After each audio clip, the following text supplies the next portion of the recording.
Hello, everybody, and welcome to Unlearning Economics. We had some technical problems, and we still have some technical problems because the chat is not showing me messages from YouTube. It's only showing me messages from Twitch, but messages from YouTube are appearing on the screen. So it's all very complicated. I can't see how many people are watching or anything like that, but the stream will go ahead because we do have with us Dr. Tom Curran. So thanks so much for coming along, Tom. Thanks, Gahar. I think there's a there's a beautiful irony that we're talking about perfectionism, and the start of the podcast is less than perfect, but it's going to be good enough, I'm sure, once we get started. It will be good enough, and I need to, I need not to worry about it and beat myself up about it and think about how much better it could have been. I suppose would be your lesson, right? Someone's read my book. Someone's actually read your book. That's it. This is a good test. You pass it from the get-go, Carl. So I appreciate that. No, I mean let's talk about this, because I think one of the early revelations in the book is that you basically redefine perfectionism from what most people would think it is, right? So I would say, before I went into this book, and I would say the common cultural understanding of something like perfectionism would be, oh, I just like to get things right. I'm a bit OCD. I'm kind of fastidious. This has to be in that place. That has to be in this place, and so on. Maybe I work a bit too hard. But you reframe it. So it's not so much an individual quirk for you as it is more of a social disease. Is that right? I would say so. That's pretty much the big reveal of the book. But it certainly is a personality characteristic. It's a trait. And it contains all of the things you just described there: high standards, excessive, unrelenting, need to do better all the time, to keep persevering on even mundane tasks that don't matter. We feel like we have to get them just right. So all of those things are part of perfectionism. But there is a corollary to perfectionism. There's the baggage that comes with it, and that corollary is a sense of deficit, a sense of lack, and where all of those excessive and unrelenting standards come from is an overcompensation for something that deep down we don't feel that we're good enough, that we feel like we need to keep doing more to prove to other people that we're okay, that we're worth something.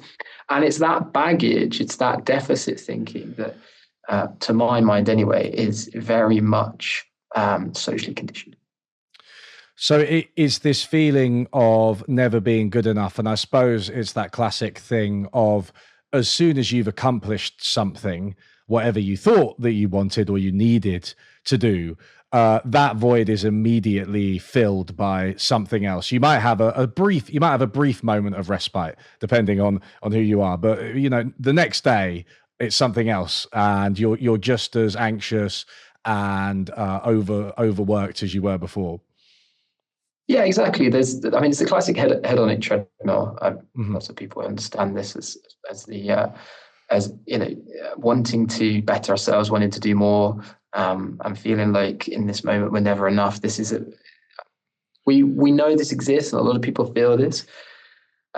But I think what's less understood is to what extent it's actually socially conditioned rather than a part of human nature. Like there's always a gene to grow and develop and all that. It's a gene for everything, but it's definitely a gene for us to better ourselves. But it's something that's been hijacked and amplified by modern culture to keep us continually spending, consuming, wanting to better ourselves in ways that where there's a profit at the end of it. So whether that be buying self-help books just like mine, or whether that be getting yourself into a gym, or buying the latest gadget, or whatever it might be, there's always something out there that we could have. There's somebody who we could outperform.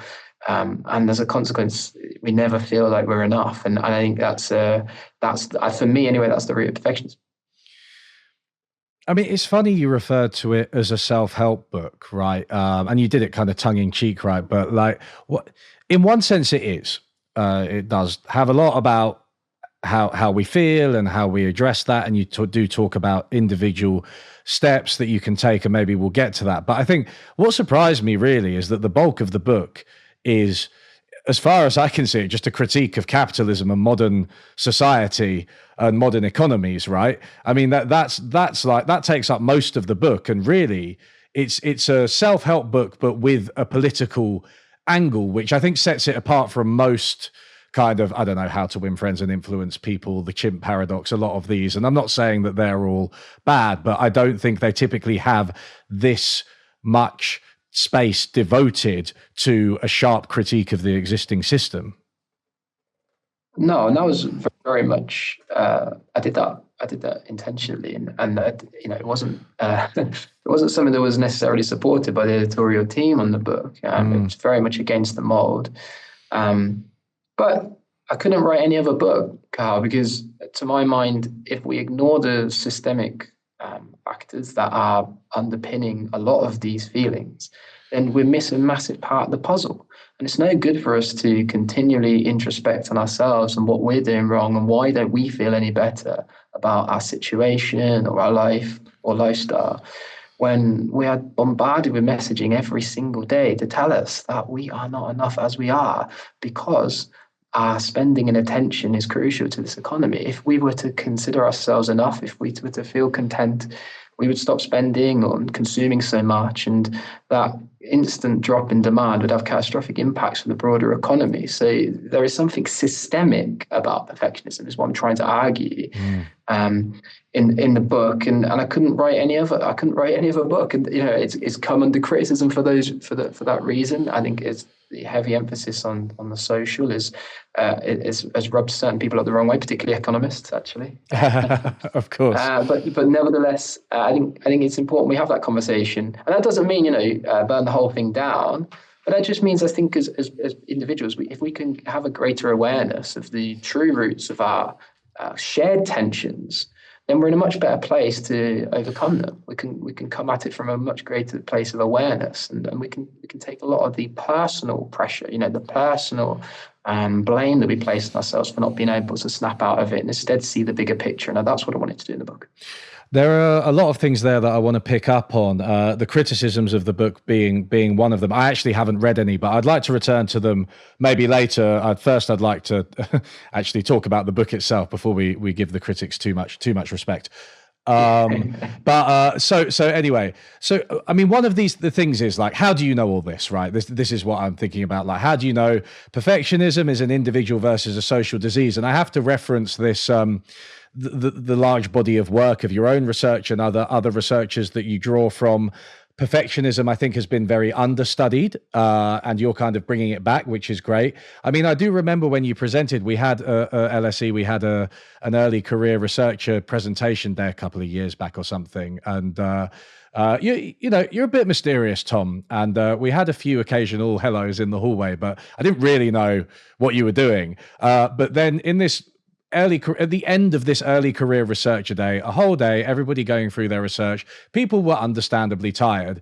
You gave probably the best presentation of the day about perfectionism. And I was like, oh my God, like, this is super interesting, because you're not just, throwing things out there. It turns out there's a whole body of research behind this, and how you measure perfectionism. I mean, could you start us maybe on how do you measure perfectionism? How do you know how it's changed over time? How do you know some of the causes with it? What it's correlated with? How did you get here, basically? Because there's a lot behind this book, isn't there? I don't know how I got here. Am I dreaming? Is the question I often ask myself.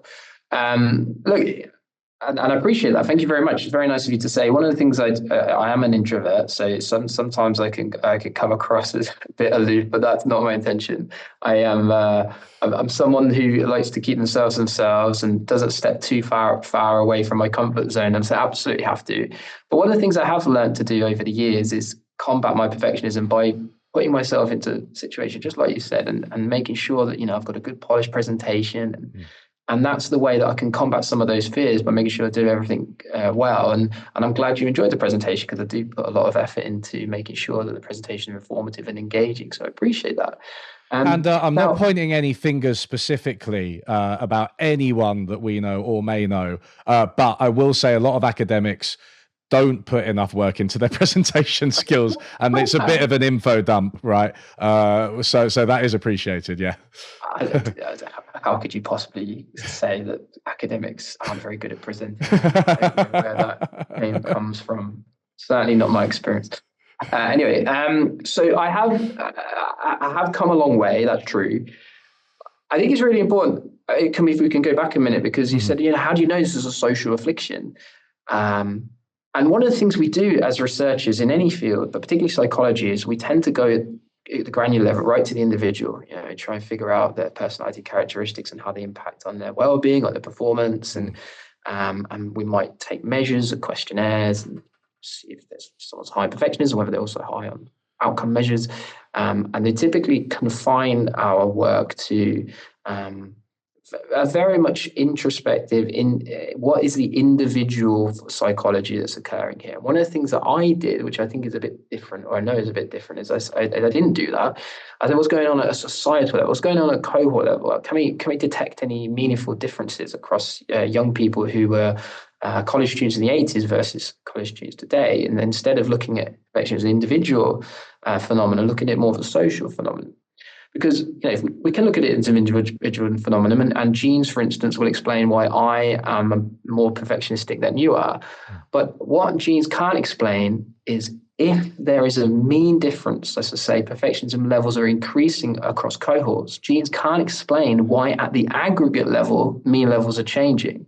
And so there must be some kind of social explanation, some kind of cultural transformation or social change, which is driving increased levels of perfectionism in the aggregate. And so that's what my work was really there to do, to detect and see if there were any differences that we could examine across different cohorts, starting in the 80s all the way through to the present day. I found that there was dramatic increases in perfectionism, particularly social perceptions of perfectionism. That's say other people expect me to be perfect. These perceptions were rising very quickly. And so that's brought me to the conclusion that it is just as much as a social phenomenon as it is a personal, and hopefully we've spurred research in that direction following the research that I've done. It's changing over time, right? And yeah, that does put lie to any pure sort of essentialist explanations. I was wondering about cross-cultural stuff. Now, I know that can be very tricky, right?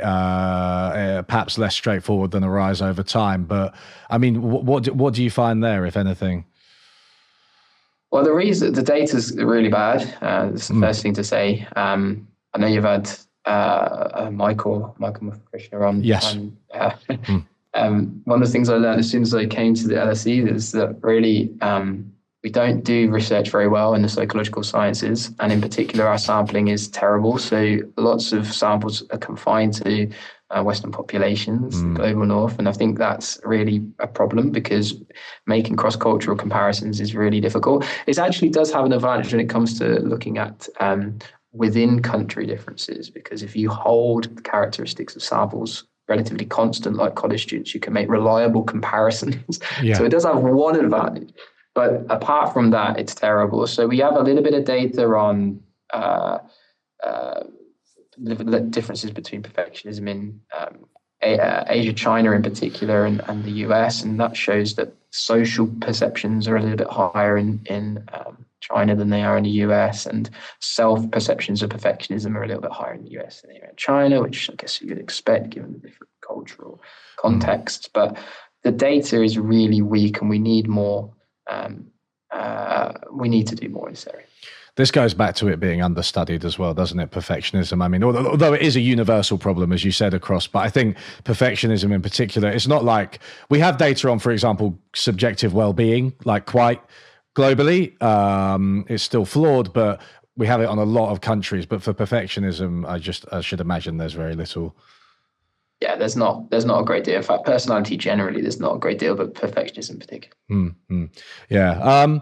So let's go, without wanting you to recite the sort of 12-item questionnaire or whatever it is that you give people, can we go into the measure a little bit? Because you were talking about socially prescribed versus individual, and I feel like this is actually a really important part of your data. So you split perfectionism into 3 different traits from what I remember. Is that right?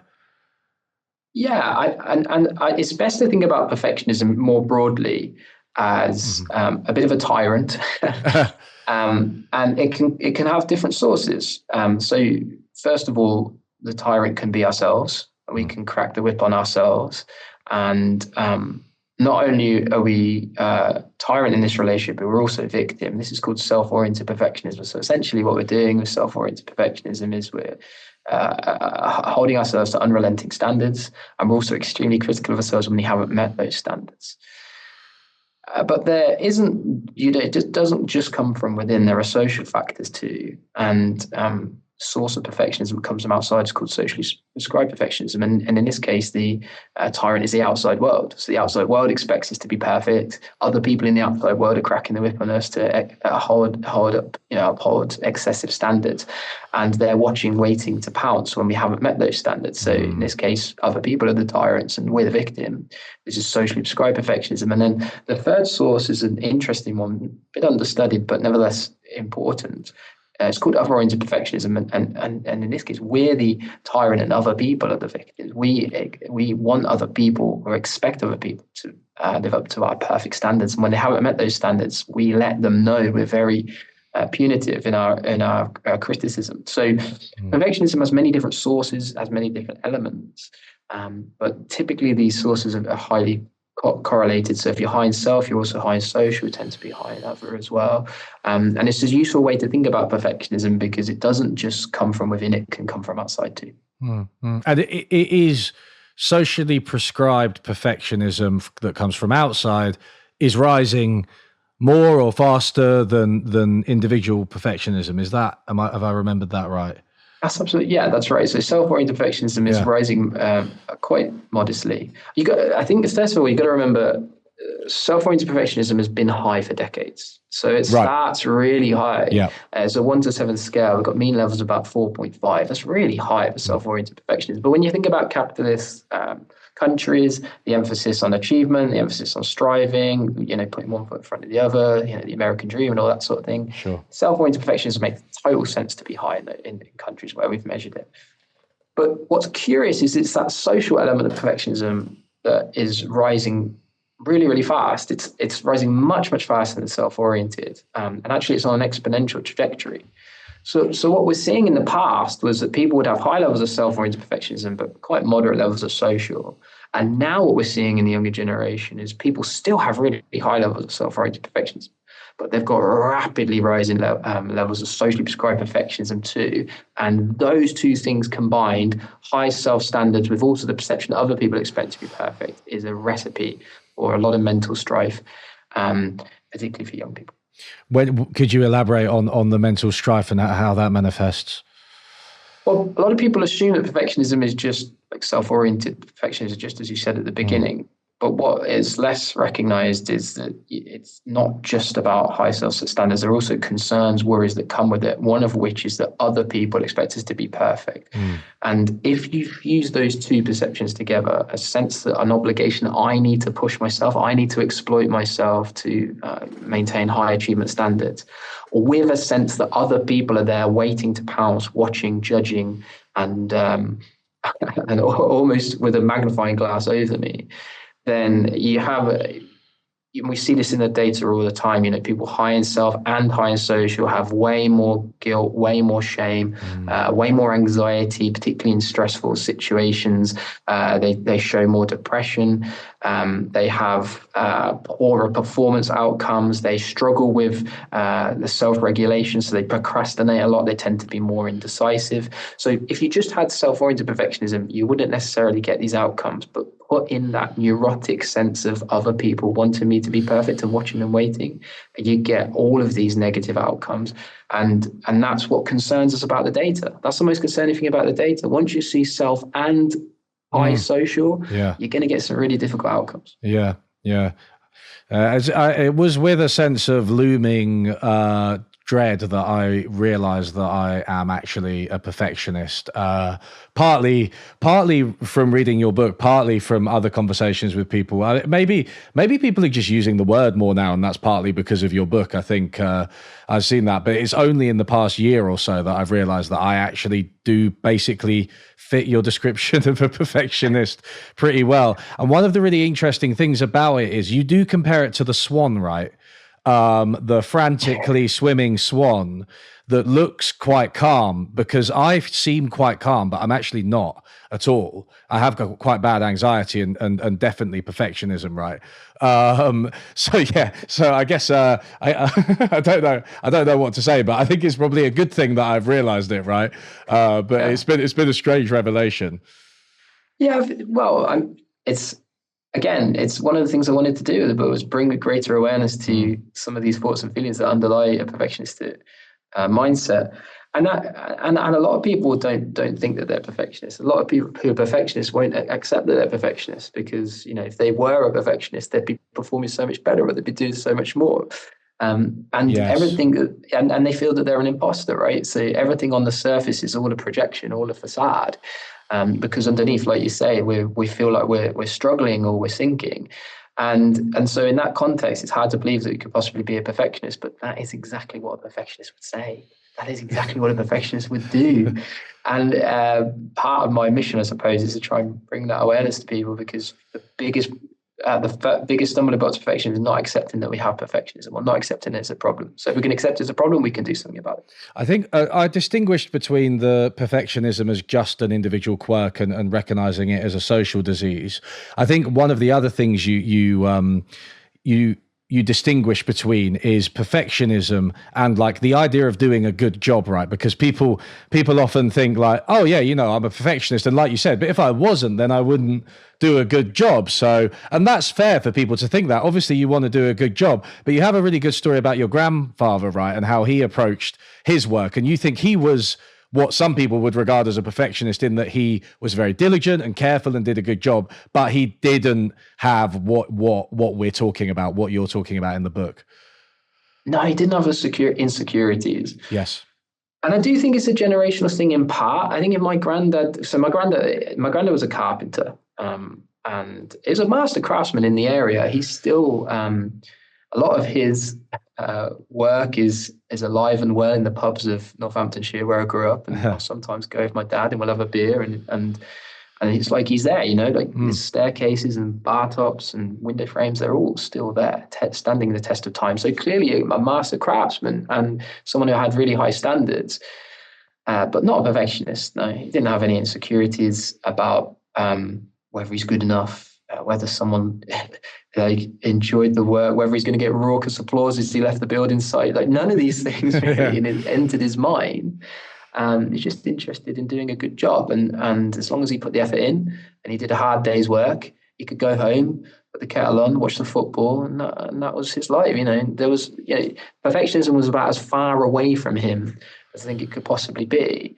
However, if he was working today, I dare say he would have a little bit of perfectionism, because in the modern world, it's hard to get away from it. You know, those social pressures we talked about that are on the rise, well, they're coming after everyone. You know, he would have had a My Builder account. There would have been a Checkatrade rating pretty much as soon as he left the job, that he probably would have had to check in on, because one, you know, 4 or 3-star review can absolutely destroy your inquiries. You know, he's going to have maybe his work on social media or see other people's work on social media. So this is, you know, I think he was a good model for me, and a counterbalance to my own perfectionism, a way of like contrasting how I approach work to his way of approaching work, which was a good, useful way to explain, you know, what's the difference between perfectionism and high standards. But nevertheless, I do think it's a generational thing too, and I think his story is just as much a generational story as it is a one about perfectionism. Well, let's talk a bit more about some of these broader factors then, because we've been referencing them, but I want to talk about like the economy. So you relate it to several things to do with the economy, right? Consumerism, I think, is one. The workplace is another. Advertising, and you did just reference then there's a whole thing with social media as well, which maybe we'll get onto, and I guess that's part of the modern super fast rise in perfectionism can perhaps be attributed to social media. But yeah, let's stick to the economics of it. How do you think things like consumerism kind of manifest, and how do they reinforce this? Well, consumerism is predicated on an assumption, or, you know, supply side economy, that essentially there is feverish demand from consumers for the new supply of goods. And that's kind of, that's just the way the economies work now for many, many decades. It's not a new phenomenon, but as with all growth-dependent economies, every year we have to consume more.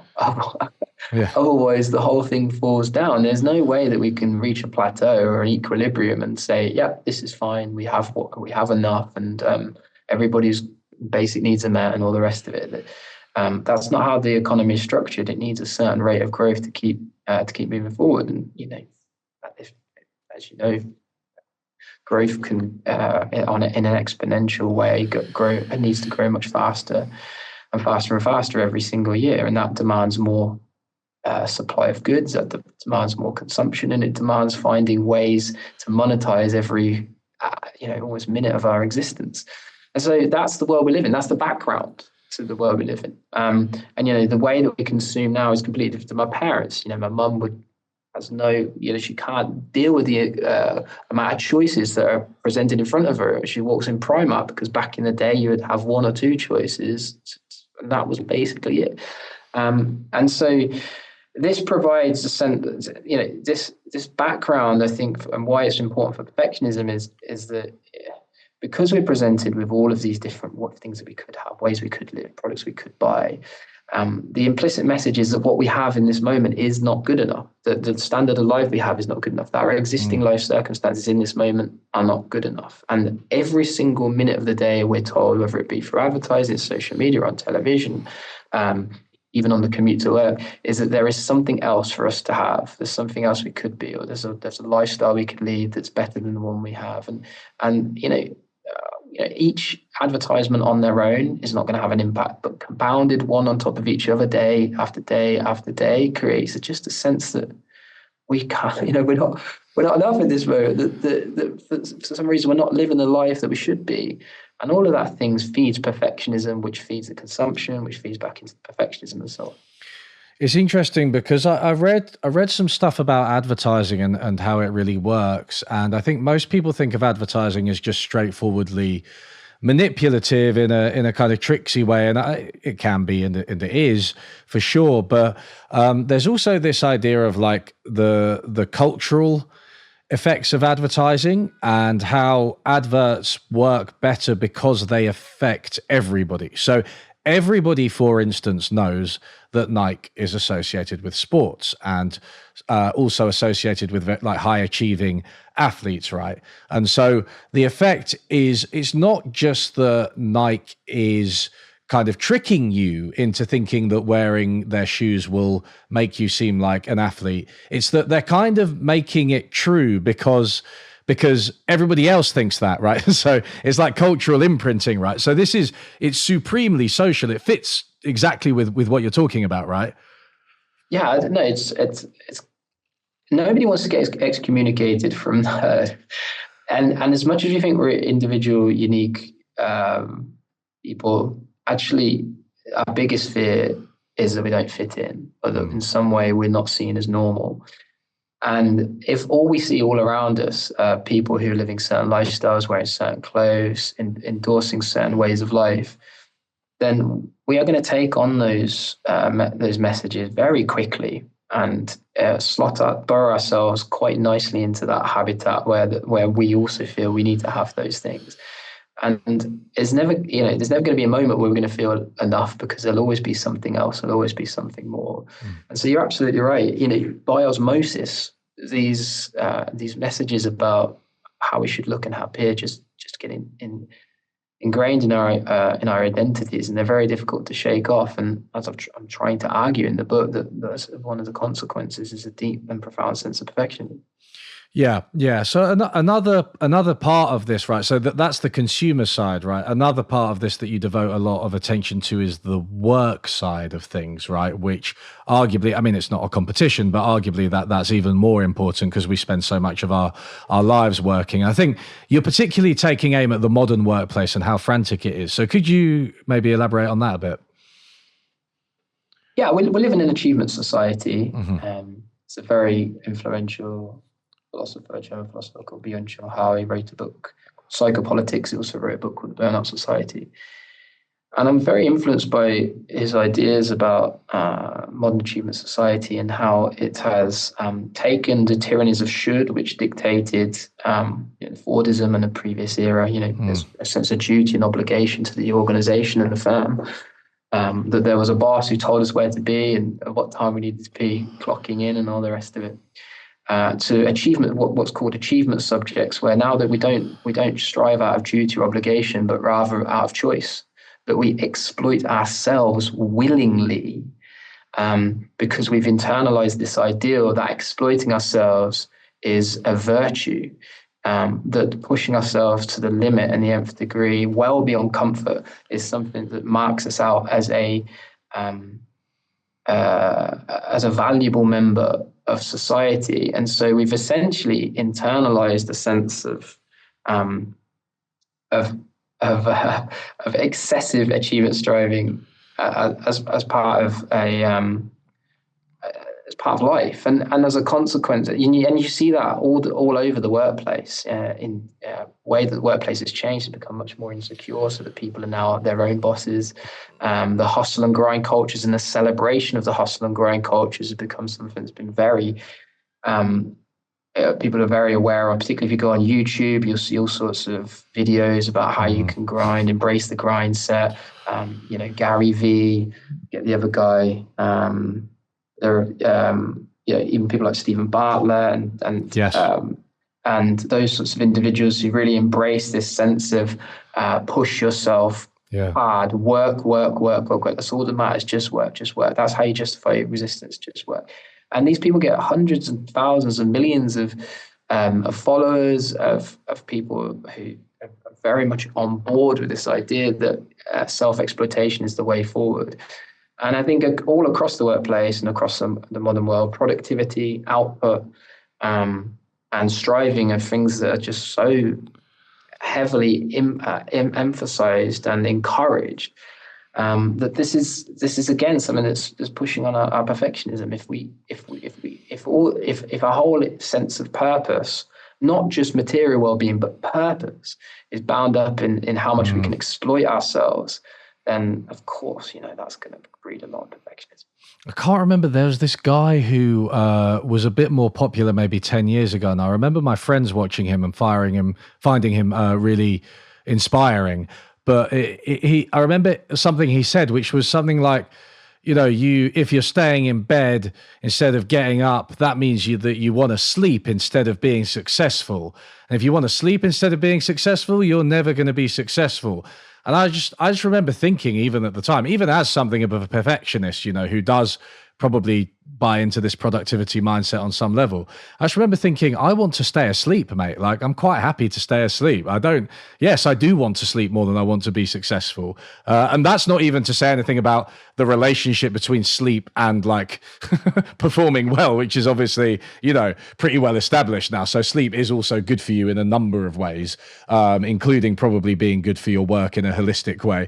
But this stuff's just absolutely ridiculous. I could rant about it for ages, but there's the quiet quitting thing, right? And that you mentioned this quiet quitting thing, and that term just infuriates me so much, because it means doing your job, right? It means doing what's asked of you, and that's not quitting. It's like calling walking quiet stopping. It's like, no, you're doing your job. You're still doing it, right? It's just, it seems like, and that the reason that one's so infuriating is because that's an attempt to escape the hustle mindset, and yet it still internalizes it by calling it quitting when you're not. You're working potentially quite hard still. I don't know. It just seems like we're in absolute madness. I mean, is this getting worse, or I don't know, across TikTok and Instagram? Have you looked at that kind of content? Have you had any look at that stuff? I don't know if it's getting worse. It's getting co-opted. Even the counterculture movements ends up getting co-opted by neoliberal ends and monetized in some way, shape, or form. And it's very difficult to escape it. The slowing down movement, the authenticity movement. Well, now these are all like big TikTok hashtags and memes, and there's self-help books on those things, right? So the whole thing turns into its own industry. And so what is supposedly there to help us just ends up as another commodity or self-perfecting labor that provides us with, more things that we should be doing, right? So I don't know whether it's getting better or worse, or I just think this is the natural course of the trajectory of our economy and the acceleration of neoliberalism into every sphere of life, and it's not going to slow down. But but it's nice that we can talk about it, and at least we can pinpoint some of the more negative features, particularly for our mental health and perfection. I mean, it's interesting that you mentioned this, right? The assimilation of the critique into the system, because this is something that's pretty problematic. And I wanted to ask you this because I want to know how you deal with this, right? As the author of a best-selling book and I mean, you're I follow you on LinkedIn, right? And I'd say you're quite active on LinkedIn, maybe more so than other social media platforms. And I would say that LinkedIn for me is probably one of the most perfectionist social media platforms, if I had to say one's associated with the problems you're describing. So I'm not accusing you of doing this, but I am saying, I can almost imagine somebody being like, here's my 10 ways I optimize my perfectionism or something. Have you experienced this kind of pool? Like how do you manage this? This is why it's so difficult, Kahar, because you can recognize what's happening and still be singly unable to extricate yourself from it because you've got a mortgage to pay, you've got a family to look after. These are very pressing needs. And in this economy, you have to make sure that you're bringing in enough money to support them. And when you live in a place like London, that's not an easy thing to do. And so I think I will never ever sacrifice on my principles, and I will always be open and honest about the way I see the world, which is why I wrote the book in the way that I do. And I will try to help people on an individual level with the knowledge that I have when it comes to perfectionism as how they can better, turn the corner on some of those tendencies and raise awareness. But ultimately, at the same time, I'm still inside the same system. I still have to monetize my activities. I still have to give talks and do things for corporations and provide, teaching and the day-to-day job that's time consuming, and that means I do work late and I do work more than I want to. All of these things, could make me a hypocrite, but I don't think they do. I just think they're necessities, unfortunately, in the modern economy. Now, what I will say is this: I am now privileged enough to be able to slow down, and I have been trying to do that recently because I've got to a stage where I'm materially secure. But that material security is a privilege, and it's not something I've ever had before. And I'm trying as hard as I can to make sure that I use that in ways that allow me to just switch off a little bit. But that's not a privilege other people have, particularly people who are from the lower down in socioeconomic distribution. They don't have those privileges, and they will have to keep going and grinding and hustling. And I suppose rather than celebrate that as part of our identity, I'm trying to shine a light on the problems of that in terms of our mental health. I mean, you come from Middlesbrough, right? Which is or near Middlesbrough, is that right? No, I come from a place called Wellingborough. Okay, it's a small town in the Midlands. In the Midlands. Oh, right. Okay, sorry, I've got that completely wrong. So you come from a relatively poor background, right? And you were referencing it then. I was wondering how you think this feeds into perfectionism. How does it play out across classes? Do you have any idea of that? Well, it looks differently across different classes, but it's still the same thing. It's all perfectionism. Like if you come from a working class community, you never feel like you're enough. You always feel like you're an imposter. You don't feel like you don't belong, particularly as you move up in the world. Perhaps you move into a middle class profession and go to university into a middle class profession. There's always that underlying insecurity that you don't necessarily belong, and that you have to keep proving yourselves and justifying yourselves through excessive amounts of achievement or excessive amounts of effort and all the rest of it. So that deficit comes from growing up in less salubrious circumstances. But if you're in the middle class, it's the same thing is occurring. It's just a different source of your insecurity. Maybe it isn't material, but it's more comparative. Like how are you looking, keeping up with the Joneses, this idea of status anxiety. Do we have the right car? Do we have the right big enough house? Are we living the best, a good enough lifestyle, right? Yes, we might have more material securities, but they still have those psychological insecurities that come from being pushed to compare and contrast our lives with other people all the time. It's really interesting because I come from what I would describe as like a lower middle class background, and we were poor but like relatively comfortable, and in an okay neighborhood with like good schools and everything, right? And like I didn't always have new clothes and hadn't always been on holiday over the summer like some of the kids, but like I wasn't like struggling and not eating or anything like that. But I think for me, like I can probably pinpoint the moment that exactly what you're talking about happened, because it was the first time I got graded, right? And you have a whole thing about grades, but I remember getting full marks on a maths test, and not, I didn't really know what a test was, right? I just sort of did it and got full marks, and then loads of people, including the teacher, were just like, oh wow, oh my god. And I was like, I think subconsciously, I was fucking 9 or whatever, subconsciously I think I was like, oh right, so this is my role now, like I have to be the guy that gets like the best grades and then people will like me. Like I feel like that's what happened. Yeah, well that's perfectionism, Carl. That's the worry about so Don Hammarskjöld had this very famous quote: "The perfectionist is defined by their achievement, so they only learn through high achievement that they even have purpose or worth." And really, if you ever worried about your outcomes of your exam results or your work performances, and that you find that they have an impact on the way you feel as a person, then it's likely there's a bit of perfectionism behind them. Yeah, definitely. And I mean, going back, because I want to try and drill down on some of this economic stuff, because I suppose what I'm trying to ascertain, I mean, you said it doesn't mean burn the system down. Some of my chatters will disagree, but look, you're talking about a modern illness, right? And we've discussed social media a bit, and clearly your data show perfectionism is rising. There's also a bit of a problem with the data, just as from other cultures. The data before, I'm sure, I don't know, 1980, 1970, how are you going to get that? I don't know. Maybe that's a project for somebody else, but that seems almost impossible to get data on perfectionism 100 years ago, let alone in ancient Babylon or something.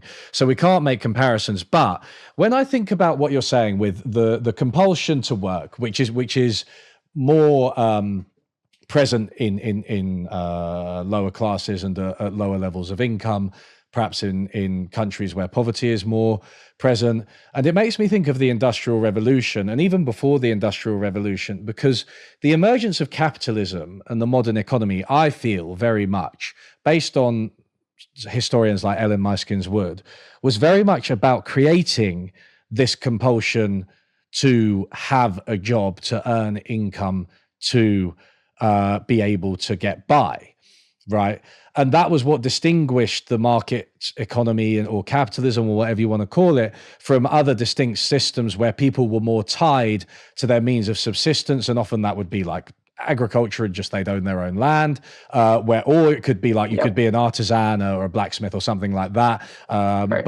But people were directly tied to the means of their subsistence instead of having to work for others. And I mean, I don't know, like I said, it's really difficult to answer this, but it just makes me feel like this compulsion is at the heart of our economic system. Maybe it's got much worse recently. It has got much worse recently. You've established that, right?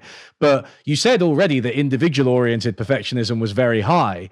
So I'm just wondering, is it something really fundamental we need to rethink about our relationship to like work and how we need to work to get by, because that creates that striving, that insecurity that you're talking about. And that is burn the system down almost, is it not?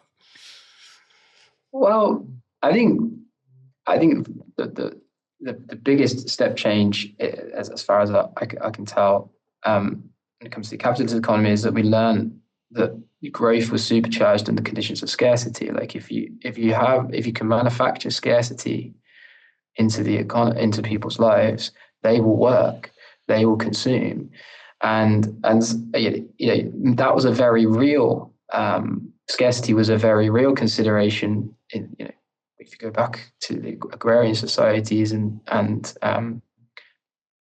and also, when land was taken away from people, and you had to rent became a consideration, and we move on from feudal times, and people had to earn to justify their existence. Essentially, they had to earn to pay rent, they had to earn to feed themselves, and so that was I suppose the start of an era where scarcity really drove drove economic growth and activity.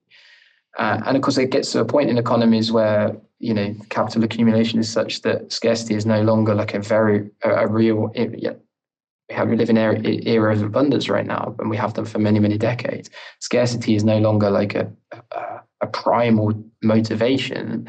And so the challenge then is, how do you manufacture that scarcity? How do you keep people in a sense of lack? And I think that's the modern era. That's the characteristic of the modern economy. And I think that's what I'm trying to explore in the data. And that's also what I was trying to explore in the book, in the ways in which that scarcity is manufactured. Because economies can't grow under conditions of abundance. Growth is antithetical to abundance. It can only grow under conditions of scarcity. And that isn't just when it comes to our economies, it's when it comes to our own lives. And in fact, most importantly, when it comes to our own lives. So we have to continually feel like we're not enough in order for this whole thing to work. So I think that's where we are today. Yeah, so it's transformed over time, right? From where it was literally a compulsion to survive. And now it's more advertising, it's more consumerism, it's got into our heads, it's become our personalities, almost perfectionism, and like that's how it keeps us striving. And again, the difference is still apparent. People, even in rich countries, in poorer classes, may be more the former still, where they're literally struggling to get by. But one way or another, the economic system has to reinforce this to keep expanding. And arguably, I mean, you could make an argument that suppose that it had a purpose to drive the material standard of living up. And I think that's a completely reasonable argument, actually. And Marx would have said the same, for instance, right? But perhaps it's fulfilled that purpose. And now we need to be looking at moving away from considering it's all, social and individual, and it's like psychological. Considering modern perfectionism is those things, it seems like that material purpose of capitalism or the market economy has been served. So it's right. The time is ripe to move away from it, right, is what I'm saying. Yeah, and it's interesting you bring up Marx. I think Marx got a lot right about human psychology and the impact of capitalism on human psychology, particularly in his concept of alienation. And I think perfectionism is in some ways a reflection of that alienation, both alienation from ourselves, perfectionism being a way of coping in the modern world where you have to project into the world something different. This perfect, productive, living a salubrious material life individual. This is a person we're projecting into the world, when underneath, the imperfect person we really are, with all of our desires and needs and preferences, are concealed, and flaws and imperfections are concealed. So we alienate ourselves from ourselves through capitalism, forcing that way of life. We also alienate from other people, because if we're projecting into the world a false persona, then we're constantly worried about how we're being perceived, and we're constantly worried about whether we're saying the right things or interacting in the right ways, or not giving too much away just in case somebody else gets a competitive advantage. And so this loneliness epidemic that we're currently experiencing as well is, I think, intrinsically tied to high levels of perfectionism. And this is all a function of a society that has to continually manufacture new ways to make us feel never enough. And that is not just reflected in perfectionism, it's also reflected in the weakening relationship between economic growth and human development.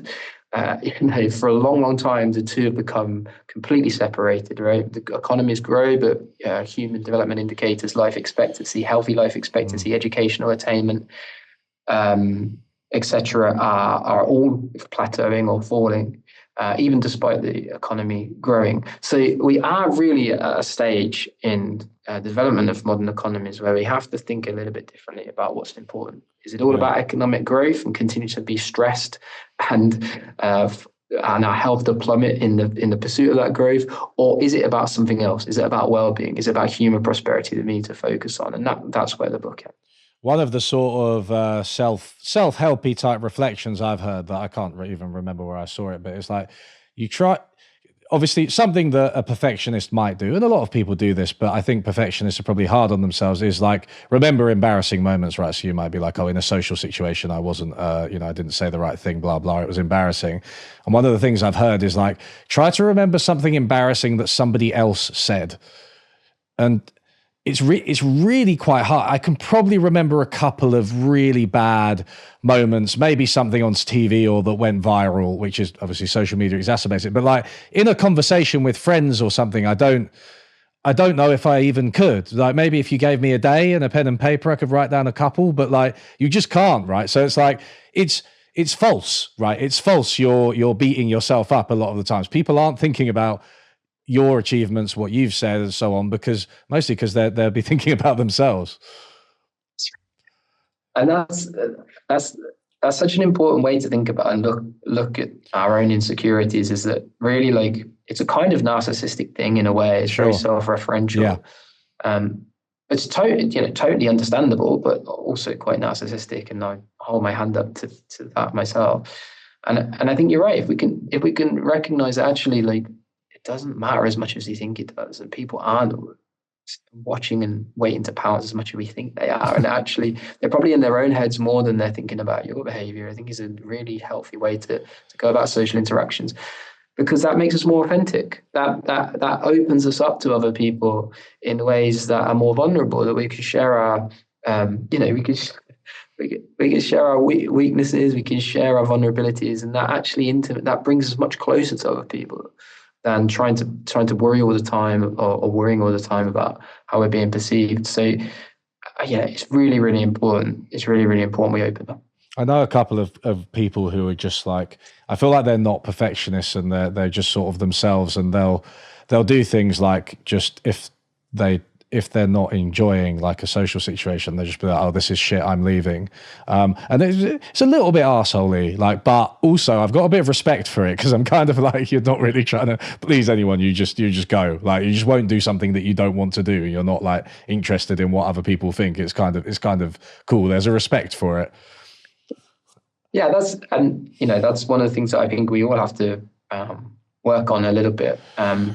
I think most people are good, like in general, and I think they're not out to get us.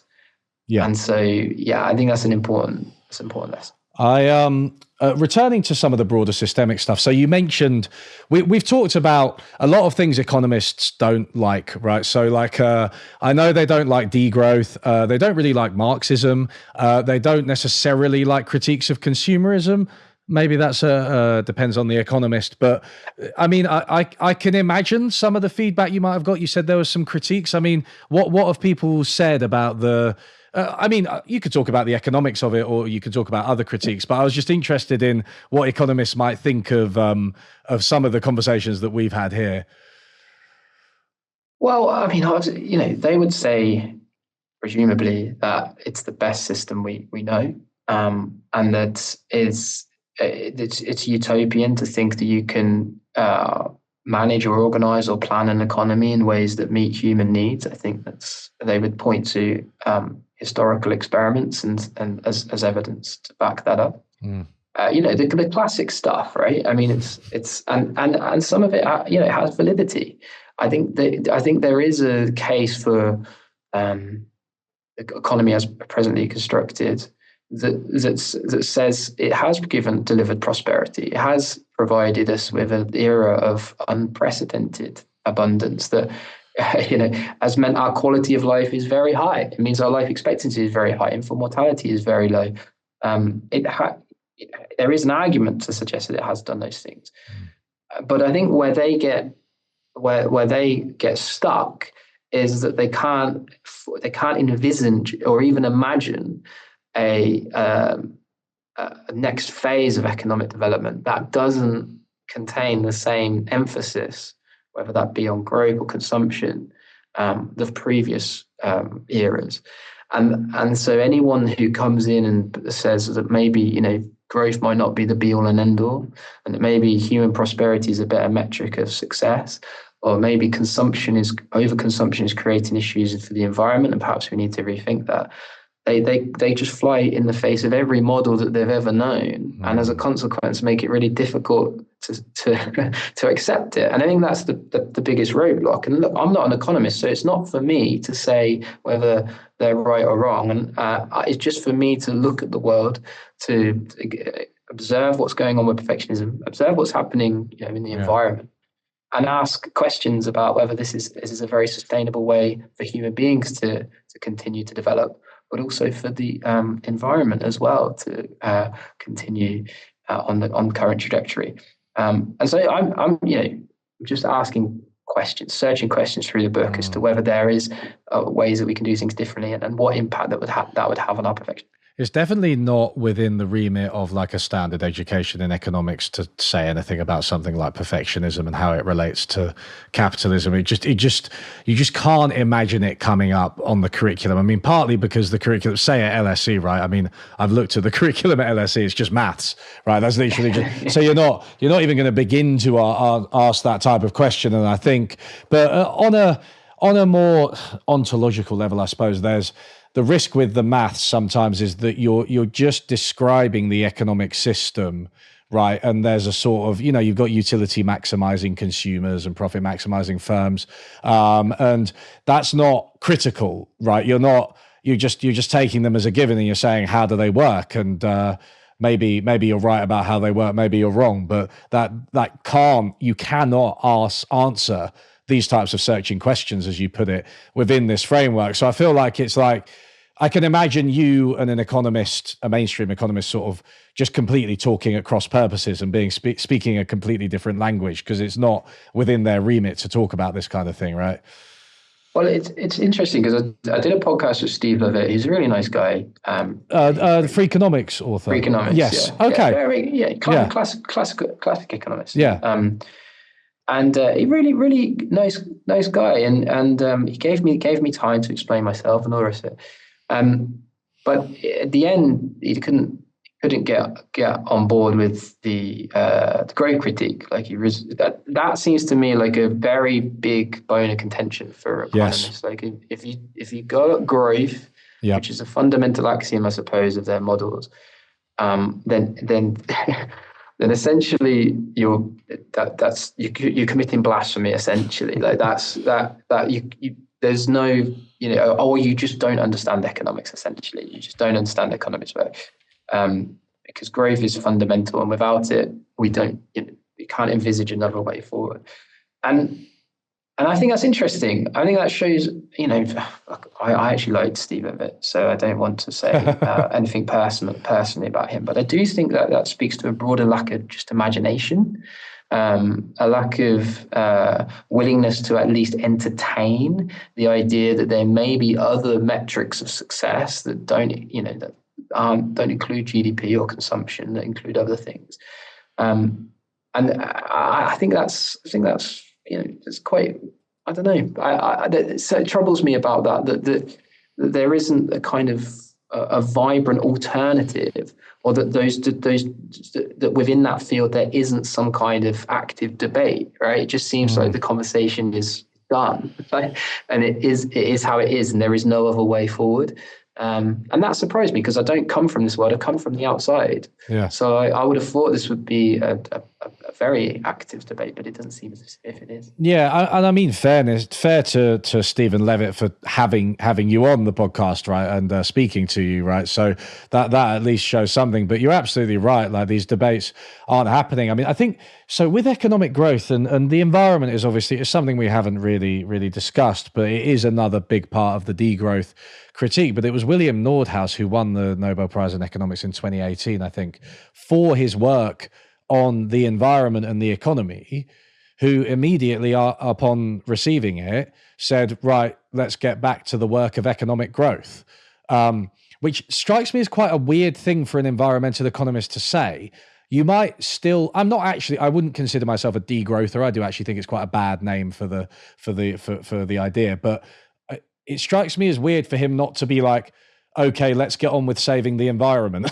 Right, that's what I would expect someone who won the Nobel Prize for his work on the environment and the economy to say. But he said, let's get on with economic growth. I don't know. It's weird. And you're right. It's like at that level, they're not questioning it, and growth is just the answer to everything. And just that, like I said, I probably come down on the side of economic growth with a whole heap of caveats. But the fact that the debate isn't happening is really, really concerning. And just, I guess one of the many problems that I have with economics. I'm glad that we ended up on this topic. This is how all my podcasts go.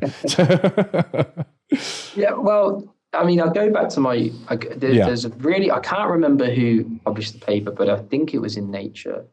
And they did an analysis looking at the impact of growth on human development indicators recently. And I think they said there's been like 10 billion worth of growth since mid-2010s.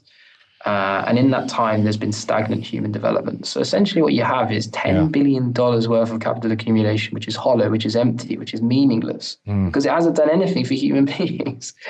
And the longer that goes on, the more stress we'll experience, the more environmental degradation we'll do. Look, as I say, I don't know, but I think that's a problem. I think it's a problem for human beings. I think that's a problem for the environment. Yeah. That's completely fair. So we've actually gone a bit over time, but we did start late due to the technical issues. But yeah, I'll let you go, because I said we finish at 5. But I mean, this has been super interesting, and there are so many other things we could have discussed as well. But you touch on loads of different things. People are talking about the Protestant work ethic in chat. People are talking about pushy parents. Those are all things that you do discuss in the book. We just haven't got to them. But yeah, I really would recommend it to everybody. Thanks for having me, guys. It's been great to talk. Yeah, thanks so much, Tom. See you later.